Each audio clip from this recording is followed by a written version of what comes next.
The orbital station of Alaris loomed, above the azure seas of my homeworld, like a second moon, its silver spires glittering in the pale light of our twin suns. I stood on the docking platform, my tail swaying with restless energy, and gazed at the human transport ship that would carry me across the stars. So strange, I thought, my ears twitching at the faint hum of its idling engines. The vessel was bulky, its armor plates heavy and angular, unlike the sleek, graceful ships of my people. It looked like something hewn from a mountain, rather than built in the vacuum of space. This was to be my first journey beyond the Alarum system, my first steps toward enlisting in the interstellar assemblies. Forces, a choice my matron had deemed bold. Even Lisyuk, be surrounded by strangers, she had warned some of them, will see you as a curiosity, others a threat. Humans, especially, she had trailed off, her expression unreadable, but perhaps you will thrive among them. I inhaled deeply, savoring the faint hang of ozone that permeated the station. Alem's atmosphere was sharp and vibrant, filled with scents that could only be born of a death world. I would miss it as I would miss the warmth of my matron, wisdom, the familiarity of my packs, laughter, and the soothing chants of the dawn chorus. But this was my path. The assembly needed warriors, and the galaxy needed peacekeepers. My people had a saying: the sharpest fang is honed in silence, not comfort. The human ship's boarding ramp lowered with a clanging hiss, and my ears perked at the sound of heavy boots echoing against metal. A group of humans disembarked, their movements deliberate, confident. They were clad in simple uniforms, their helmets tucked under their arms, their eyes small, intense, and unsettlingly direct, swept over the gathered passengers. Pausing briefly on me, I flicked my tail, straightened my flowing robes, and met their gaze with calm determination. I had studied their culture extensively in preparation for this journey. Humanity was a contradiction in motion, reckless yet methodical, destructive yet fiercely protective. Unlike most species in the assembly, they clung stubbornly to their traditions, their ways of thinking. They preferred rail guns to plasma weapons, armor plating to shield generators. Their ships were flying fortresses built for war rather than elegance, and yet they were survivors, products of Earth, their Class 6 death world. Their history was one of conflict, hardship, and triumph. They fascinated and unsettled me in equal measure. Passengers for the assembly station, prepare to board. A human voice called out, amplified by a translator device. The tone was clipped, authoritative. I adjusted the strap of my satchel, its contents carefully chosen: a ceremonial blade, a small hollow projector with images of my pack, and a handwritten journal. My claws clicked softly against the metal floor as I stepped forward, joining the line of passengers. The human officer standing at the ramp gave me curt nod. Welcome aboard, he said, his voice rough but not unkind. I nodded in return, suppressing the urge to bare my teeth in a friendly gesture. I had learned that humans did not interpret such expressions as welcoming. Their bodies lacked the subtle communication cues of my own kind. No flick of the ears, no swish of the tail. Words were their primary tools, crude and often insufficient. Inside the ship was dimly lit and utilitarian. The corridors were narrow, the walls lined with exposed conduits and reinforced bulkheads. I felt a pang of longing for the open, sunlit spaces of Alamis. That I reminded myself of my purpose, discipline, and mercy.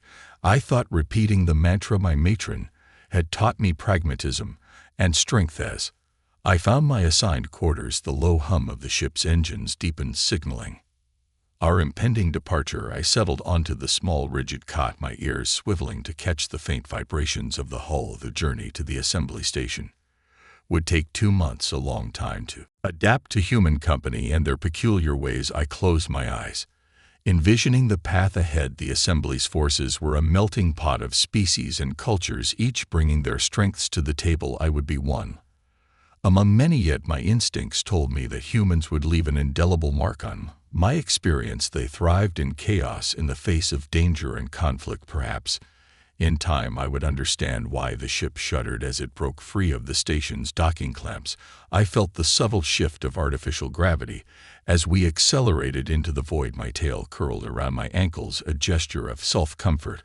I whispered a quiet prayer to the huntress, the guardian spirit of my people, asking for guidance and strength. The stars outside the viewport stretched into streaks of light, and Olympus grew smaller until it was just a shimmering speck among countless others. My journey had begun. The first week aboard the human transport ship was a kaleidoscope of news, sounds, and experiences. It began with an overwhelming flurry of introductions. Humans seemed to delight in learning my name, repeating it in their strange accents until they got it right. Lenny. They said each syllable weighted differently depending on the speaker. They smiled as they spoke, their teeth exposed in a gesture I was still adjusting to among my people. Bearing one's fangs was a challenge or warning. For humans, it seemed to mean everything from joy to reassurance. I soon discovered that they were as curious about me as I was about them. Their questions came rapid fire. Did my tail help with balance? Was my fur difficult to clean? Could I hear as well as their dogs? I answered as best I could, though I wasn't entirely sure what a dog was. It's like a smaller version of you, one human explained, a grin splitting his face. Except not as smart. No offense, none taken, I replied, though I couldn't decide whether to feel flattered or insulted.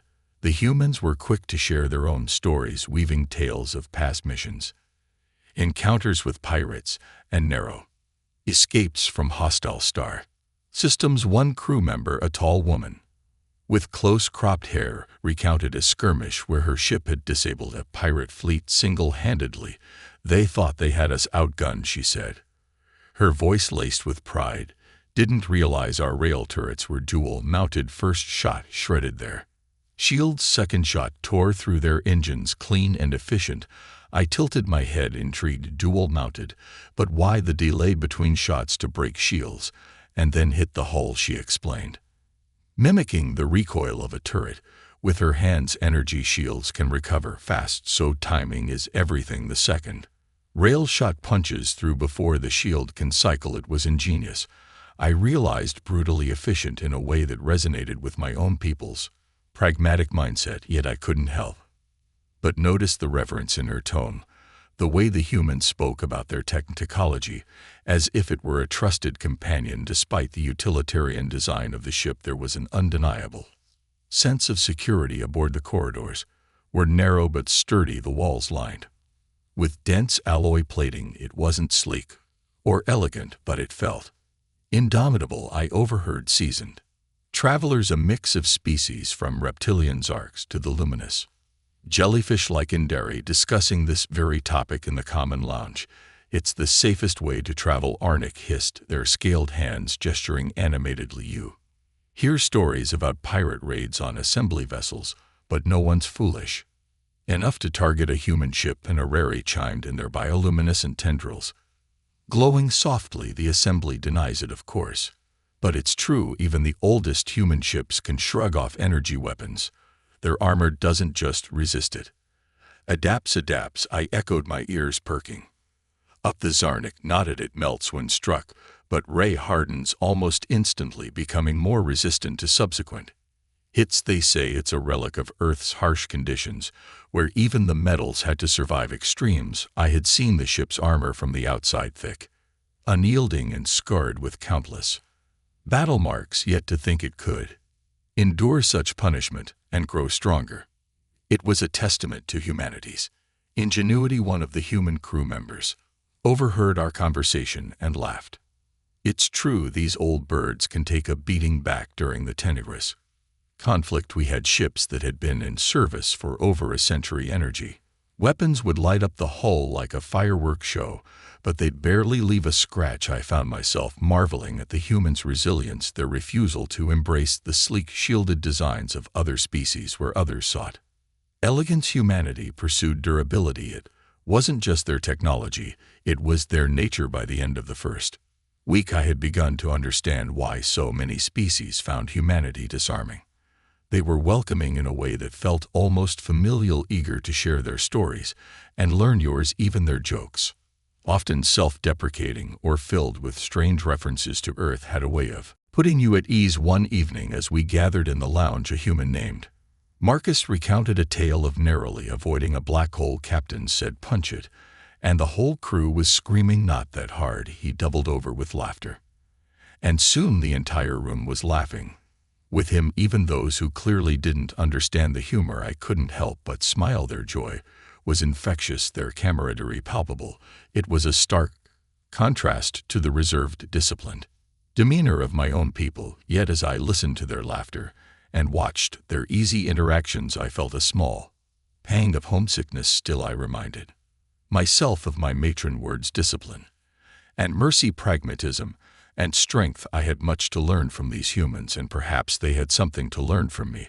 As well as the ship sailed through the void, I found myself looking forward to the weeks ahead. Human, for all its contradictions, was proving to be a fascinating enigma, and as I settled into this strange new world, I couldn't shake the feeling that I was exactly where I was meant to be. The ship shuddered violently, pulling us out of FTL travel with an abruptness that sent a chill down my spine. My claws dug into the armrest of the chair I'd taken in the common lounge as an unfamiliar voice crackled through the cowl's attention. Human vessel, the voice sneezed, dripping with malice.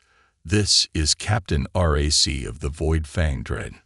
Power down your engines, surrender your cargo, and prepare to be boarded. Resist, and you'll be reduced to scrap." Before I could process the threat, the humans around me began moving with practiced precision. The crew members left their posts in the lounge, their jovial expressions replaced with steely focus as they rushed to their stations. Even the ship's passengers, aliens of various species, showed no signs of panic. Instead, they began murmuring amongst themselves, some even smiling. One Zarnik leaned against a bulkhead, their scales shimmering under the dim light. Well, it's been a while since I've seen a dreadnought taken apart. Anyone care to wager on how many volleys it'll take this time?" A ripple of excitement passed through the group as others chimed in. 5 volleys, and Dare declared, their tendrils glowing softly. 4, said a reptilian heek, baring their teeth in amusement. I blinked in disbelief.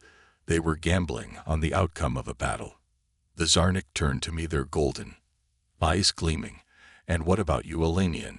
How many volleys do you think the humans need?" I hesitated, my ears flicking as I considered my options. My people valued mercy even against our enemies. Surely the humans wouldn't prolong the conflict unnecessarily. 3 volleys, I said quietly, earning a few curious looks. 3 optimistic, the Zarnik chuckled, but they added my bid to the growing list. Before long, the human captain's voice came over the intercom, calm and confident. "Attention passengers, we've encountered a pirate vessel, a Voidfang class dread. To keep you informed, we've projected the tactical data in the common lounge. Please remain in your current areas until the threat is neutralized." Neutralized, the word hung in the air heavy with certainty. The hollow projector in the center of the lounge flickered to life, displaying a rotating image of the pirate ship. It was massive, bristling with weapons and energy shields. Jagged design meant to intimidate. Red markers highlighted its key systems: shield generators, engines, weapons, and its interdiction field, a device that had pulled us out of FTL. Beside it, a smaller, sleeker model of our transport ship appeared. 7 railgun turrets were highlighted in blue, their rotation arcs overlapping to create an impressive field of fire. "Impressive," murmured the Heek. "They've already locked targets on every critical system."